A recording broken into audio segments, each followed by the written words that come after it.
calendar year for a team to tweak, modify, change up its roster, and the draft is certainly one of them. It is crazy, but good to be doing this in person for the first time. Yes. I can't believe we have like 100 shows under our belt, having never done one in person. Right. Feels good to be here. Feels good to be already at the draft. I can't believe it. Looking forward to all the options and everything that could happen in the night ahead. The crazy thing is that, for me at least, it feels, Lauren, we weren't doing this all that long ago, talking about the draft, because it wasn't that long ago. The draft was about 8.5, 9 months ago. Back in November, the 76ers made some great moves on that night. And I think the hope tonight is, as it is every year, you just want to try and do something, whether it's immediate, short, or long-term, something that can help improve the standing and the makeup of your roster.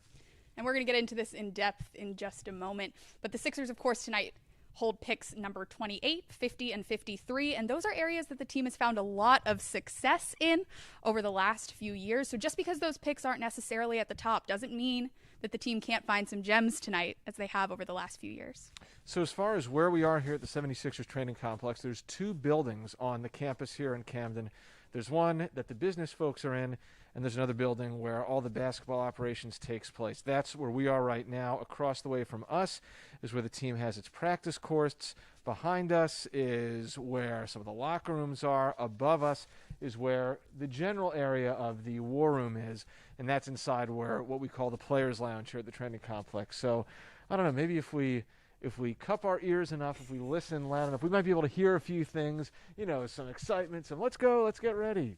We are not in the room where it happens. We are under the room where it happens. And you can feel the energy. It's palpable in here for sure.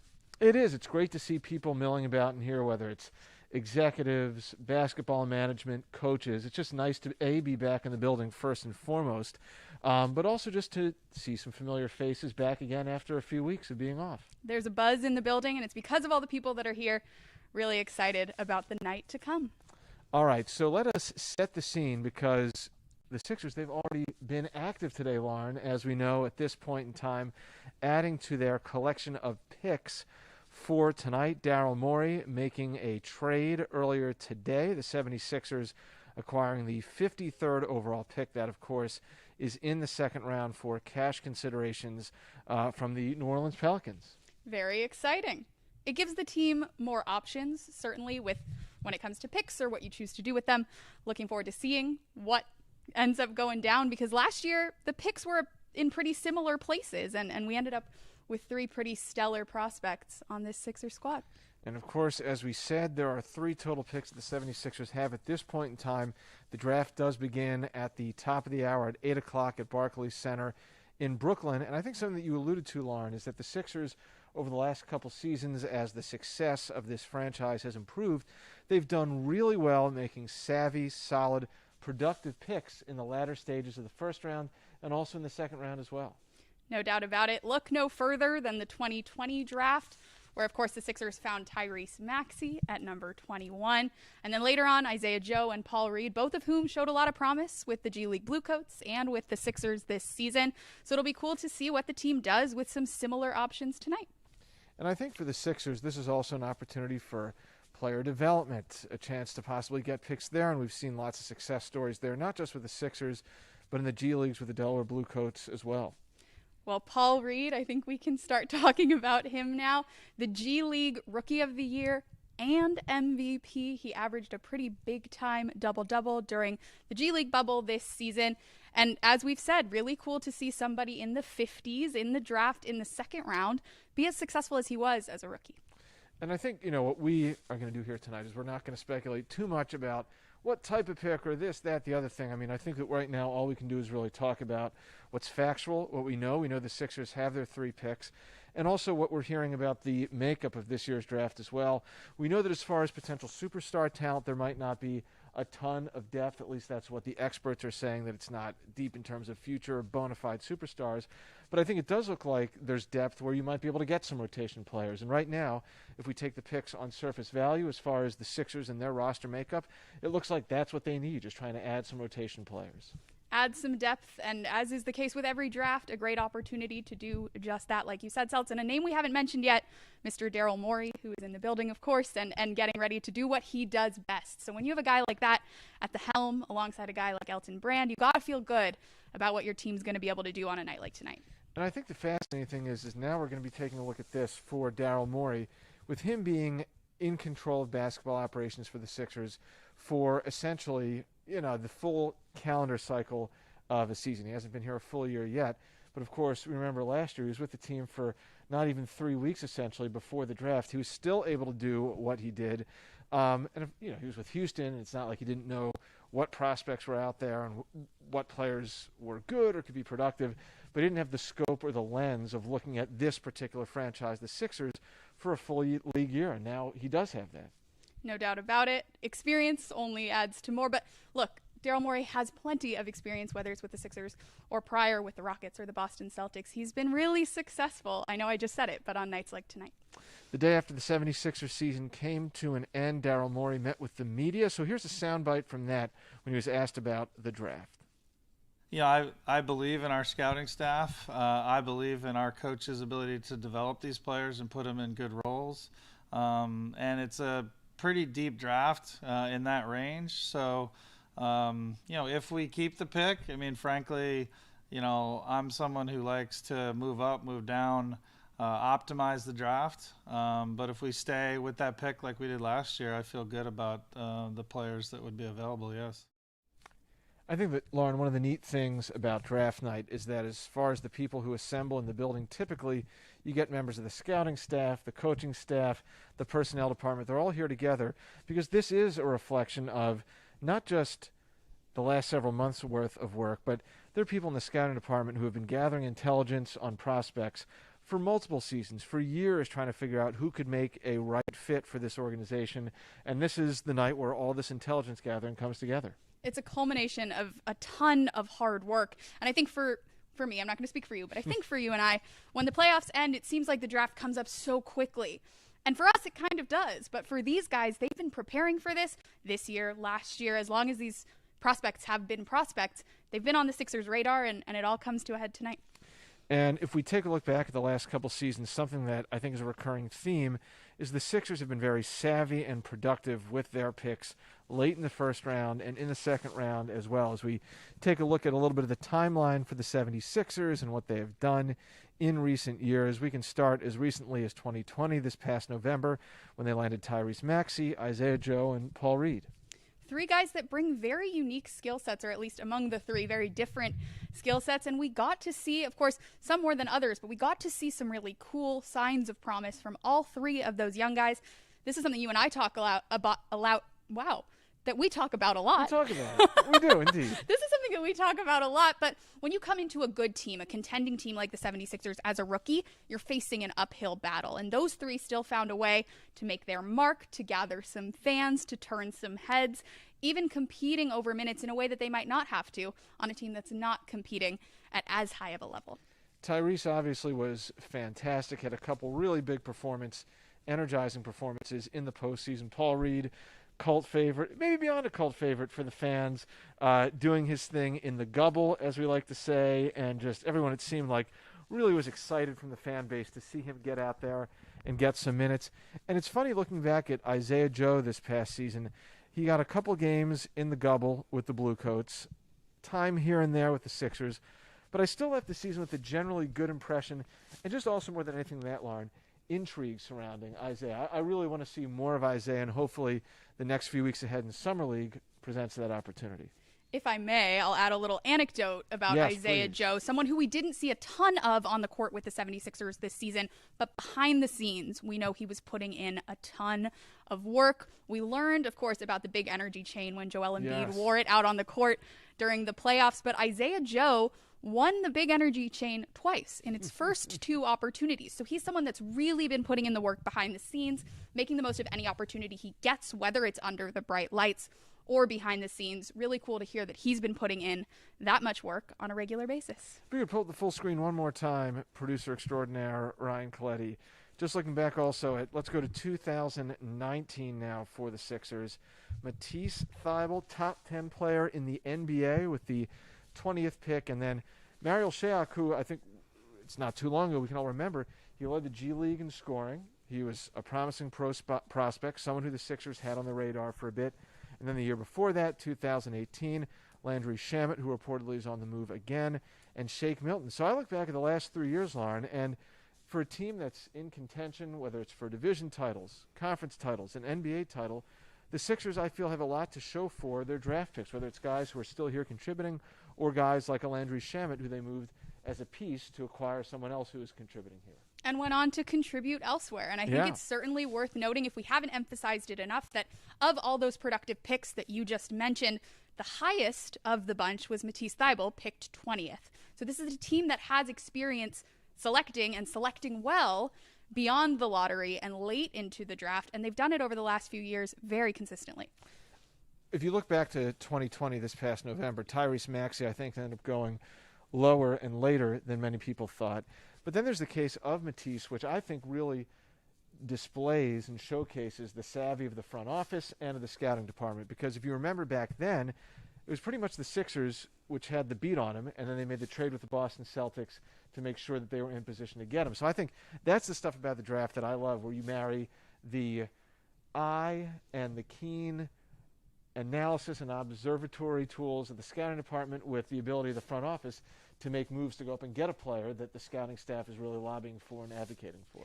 Yeah, I think back to that night in 2019, and then I was working a little bit more with the social media team, but because I was doing that, I was keenly aware of the fact that Matisse was a relative unknown around these parts. Not that many people had seen him play because, of course, he played in the Pac-12 at Washington during his college career, but nobody really knew what they were getting out here with Matisse. The Sixers front office certainly knew what they were getting, and he's ended up becoming one of this city's favorite people, if not favorite athletes, favorite people. So really cool to see the way that he grew starting on that night where, like you said, people might not have been as aware of him. Tyrese Maxey, a spark plug for sure. Matisse Thybulle, always one to spread cheer, joy, while also being the master thief that he is. Excellent, Lauren, by the way, to see Matisse Thybulle doing his thing, sending it global, worldwide. The world now knows what Matisse Thybulle can do defensively. Seltz, of course, alluding to the fact that Matisse is an Australian boomer now as well as a 76er and having a ton of success. He hasn't actually lost since he put on that uniform. I'm going to knock wood for Matisse and for all the fans of the Sixers and the Boomers around the world. But it's been really cool to see him step into a more significant, more elevated role on offense in the games that he's been playing out there, shooting the three like crazy and having a lot of opportunity to grow during that time. For the uninitiated out there, Lauren's actually adopted the interesting approach of working more and sleeping less during the off season than the actual season. If you don't know where to follow your news updates for Australian Boomer basketball, Lauren has the market covered. Well, I'll tell you what, it's actually been a lot of fun. I've got to engage in my late nights watching the Boomers play in Tokyo with some Australian fans, which has been a true pleasure. Get to know that system, get to know FIBA a little bit better. I'm having a good time. Unlike you, I don't have children, so I can give up a few hours every night that they play and not really feel it the next day. But yeah, it's been a pleasure to watch Matisse succeeding in the green and gold, and hopefully we'll continue to do that along this Olympic run. Matisse, one of the highlights of the 2019 draft haul for the 76ers. In 2020, Tyrese Maxey was the team's top pick at number 21. Tyrese had a great finish this past season, a real bright spot in the postseason as well. This is Tyrese reflecting on his journey, his first year as a pro, in his exit interview. I learned so much this year, like every single day. Every single day was something new, whether it was a vet teaching me somebody on the coaching staff, somebody from the organization. And I very much appreciate it. And it was an amazing rookie year. And I think I said earlier in the rookie season, for your rookie year to come in and play with guys from so many different backgrounds, so many guys who started out in the G League or got cut, or, you know, Danny Green said he got cut with the team and then came back, and now he has 3 rings. You know, Dwight, who won a championship last year, was the number 1 overall pick. Ben and Joe, superstars in the league. Seth Curry, it's just to everybody. So, you know, it's been an amazing year. It is hard, even watching through a screen or a tube line, to not feel the contagious, affable energy of one Tyrese Maxey. Such a cheery gentleman. We felt it the night that he was drafted, the morning after when we got to talk to him on Zoom, and then we've really felt it all season long. He brings an infectious, contagious energy, a smile, a true love for the game that I think has rubbed off on his teammates, on this city, on the coaching staff. He's been nothing but a pleasure since he was drafted last year. Can you believe that he's not going to be a rookie anymore after tonight? I know. That was one of the most wild things about his season last year is that he was drafted 3 weeks before the regular season started. He didn't participate fully in training camp because of a positive COVID test, and then still came out right away, and within the first month showed enough promise, of course, because of that game against the Denver Nuggets. And I give him a lot of credit. I think he hung with it throughout last year. When Ben had the non-COVID illness in the middle of April, there was Tyrese in position for more minutes. He seized them.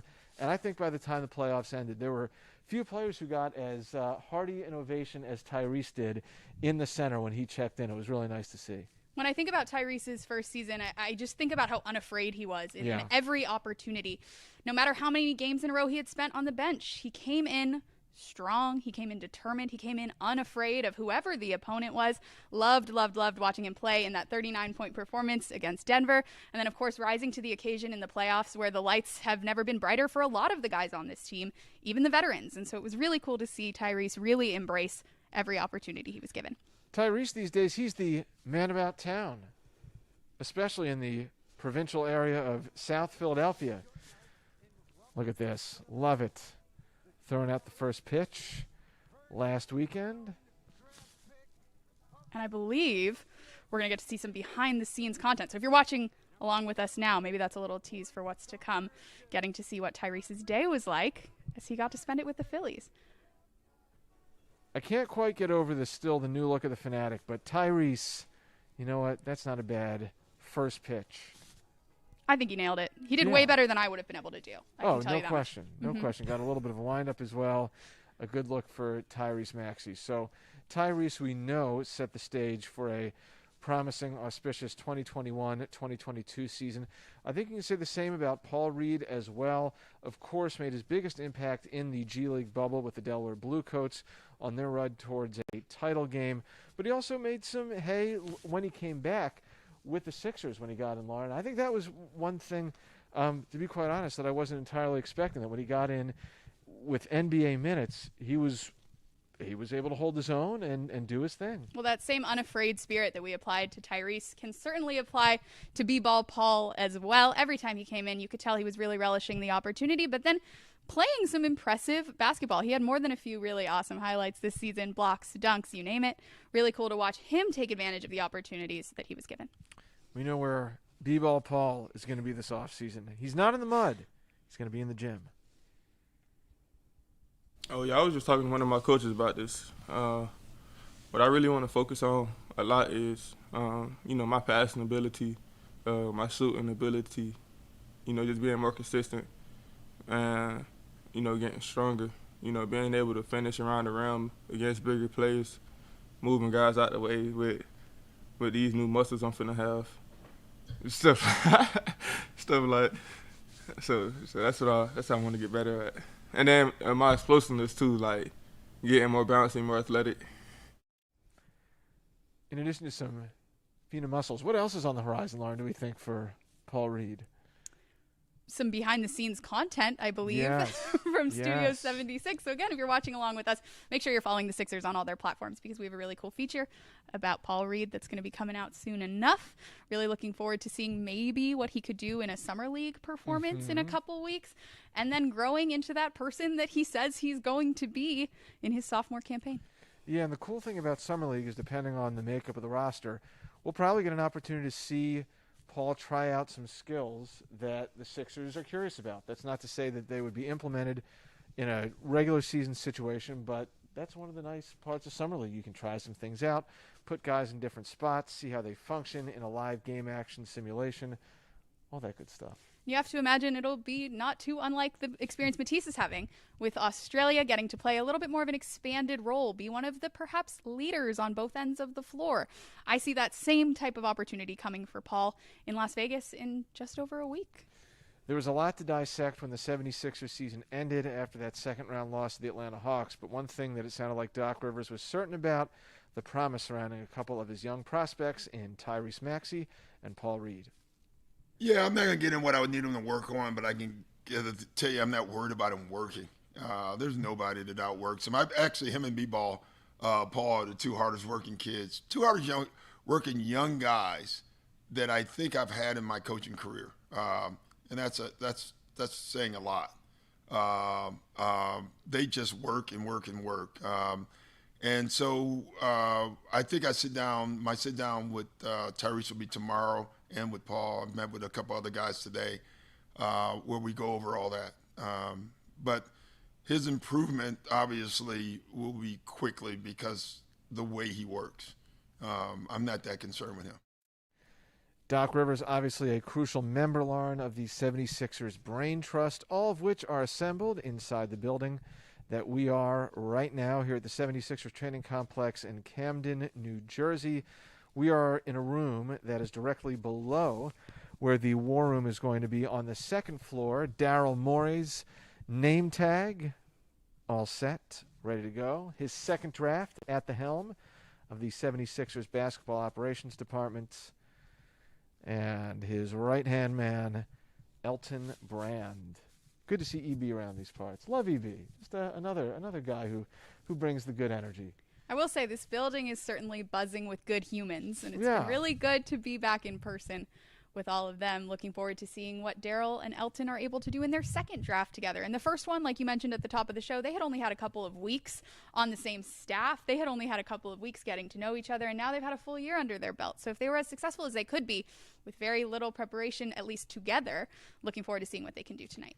We know that the 76ers fan base has become, over the years, one of the most savvy and diligent in doing its own draft preparation, because as we take a look at the league calendar, you'll see that on the immediate horizon, there's something right on the Sixers' doorstep, and yes, it goes by the name of free agency.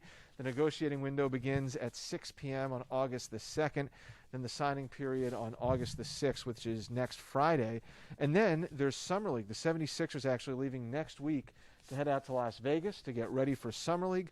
So another part of tonight is not only going to be for the Sixers deciding what to do with their three draft picks at 28, 50, and 53, but then also making some phone calls or finalizing arrangements to put together that Summer League roster. And we've had a couple good summer leagues. Of course, last year had to miss out on the summer league experience due to COVID-19. But before that, the year before that, some really cool summer league performances from these Sixers. Looking forward to seeing how our existing guys that might join that team are able to perform. But it's always cool to see who else gets an opportunity. I love the opportunities that are given to guys from around the world in summer league. And this year, I'm sure will be no different. And then about 3 weeks or so after summer league, you start to think about training camp, and it wouldn't be surprising if past trends hold that you see some guys in the gym not too long after Labor Day, and just like that, you reset and get ready for what the league and everyone hopes, obviously, is a full 82-game, as we used to know it, pre-pandemic structured regular season, as far as the rhythm of it when it begins in the middle of October, and then a little bit more breathing room in the schedule looking ahead to 2021, 2022. I know you think I love punishment, Celts, but I am already pretty excited about Summer League training camp, the regular season already coming up pretty soon. I can't wait. All right, so the 76ers will be on the clock as it stands now with the 28th pick in the first round. I think we put this up on the graphic earlier, but a notable 28 from the past, I guess you can say recent history. Tony Parker, number 28. Not a bad 28. Not a bad 28. There is talent to be found. And again, I feel really good if the Sixers do hold these picks. As Daryl Morey alluded to in that soundbite, anything can happen. They have options at their disposal. But the last 3 years, I think, really showed that the Sixers, if they stand pat, they were able to find talent there. There are some very talented folks in this building making some very big decisions. Tonight will be no different. I'm glad, personally, that I'm not involved in that type of decision-making, way above my pay grade. But I certainly trust the folks that are making those decisions because they've done such a great job over these last few years. Here's how it's going to go on our end on the content front. The plan, and we'll see what happens, but the plan is that after every pick, or not too long after that, Lauren and I will jump on Twitter Spaces from the Sixers account and from Lauren's account, so be sure to look out for that if you're on Twitter and you're scrolling through following the draft tonight. And then we should have a instant reaction podcast out on the 76ers Podcast Network feed later tonight or tomorrow, depending on when things are finalized. Daryl Morey's press conference will be after the draft is done, so we'll hear from him. I'm sure he'll get a lot of questions. A Daryl Morey press conference, always fun. It'll be right behind us where we're sitting right now at who knows what time. Not willing to make any predictions on exactly when that will be wrapped up. We'll just say hopefully at a humane time of the day. So that is on the content programming schedule as well. We thank Nick McCain, Trevor Gaffney, Ryan Coletti in the room. 7-6 Live Countdown, actually done live in person. I just feel like I should be staring straight ahead. That's what I'm used to. I don't really remember what this whole interpersonal reaction thing is like. I'm not used to seeing you in person. It's a welcome sight. Really awesome to do this in person. Thanks to everybody that you mentioned. Thanks to the folks that let us be here and let us do this. Really excited about what's to come in just over 5 minutes. Some would say unwelcome. Some would say it would be unwelcome to see me. All right, have a great night. Thanks for streaming along with us. And I'm sure we'll have another one of these 7-6 Live Countdown shows coming soon. Let's say within about maybe a week and a half once free agency begins. And hopefully we have some stuff to react to. See ya.